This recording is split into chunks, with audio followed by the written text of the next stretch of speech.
Surigao del Norte nganong dili pa man madeklara na drug-free.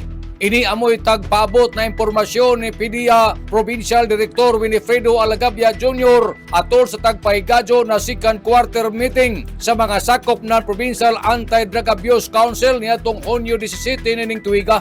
Laong ni PDEA Provincial Director Alagabia kini tungod sa anwayay intervention kuman kadtong nailhan na pusher na nagidadali na drugas. Laong ni Alagabia Jr. na ubos ng Bahay Silangan program para madeklara ang isa ka munisipyo o barangay na drug-cleared apil sab ang probinsya dapat jaoy ato hinangon na intervensyon ngadto sa mga pusher matod dida. Sa ija dugang pamahayag, ang maradyaw nato na buhaton, kinahanglan an ini na mga pusher masuyod sa Bahay Silangan apan ang nakaproblema kay sa 21 ka mga munisipyo sa nan isa ka syudad sa entero probinsya tuyo pa lamang ang jaoy existing na Bahay Silangan. Amoy hinungda na ang ato implementasyon ng barangay drug cleared nag-slow down. Hinoon, gibutyag ni Direktor Winifredo Alagabia Jr. tungod sa suporta ng ato probinsya ubos sa liderato ni Provincial Governor Lyndon Barbers jaoy tag-alokar na pondo o budget kantidad og 3 bilyones ka pesos para sa province-wide operation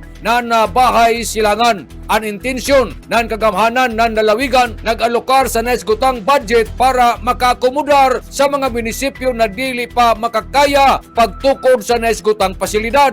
Mato di Alagabia, ang maradyaw na hinangon amuan kadtong mga munisipyo na jaoy ila na pusher na jaon sa listahan ng PDEA sanan sa PNP ipadayang ngadto sa province sanan ang province makipagmuha ng existing sa Bahay Silangan sa lungsod ng Claver. Kay laong pa ni Alagabia ang Bahay Silangan ng Claver grabe gajud kanindot. And the primary issue dito, bakit hindi pa ma-declare natin yung province natin as drug-cleared?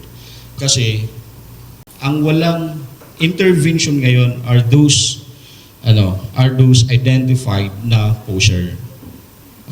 And under the Balay Silangan program, para ma-declare ang isang municipality or barangay na drug-cleared municipality and drug-cleared province, dapat may intervention tayo doon sa mga pusher na yun. Of course, with the support ng provincial government office, meron silang allocated fund na 3 million. Yun yung province-wide operation ng Balay Silangan. The intention of the province, kung allocate ng budget na yun, is to accommodate those municipalities na walang kakayanan magtayo ng Balay Silangan. Nanukad gikan diri sa Kapitolyo, ini si Marictioners Marcon Vlogs, Mario Conales Simurlan Mulaong salamat, maradyaw na adlaw natong tanan.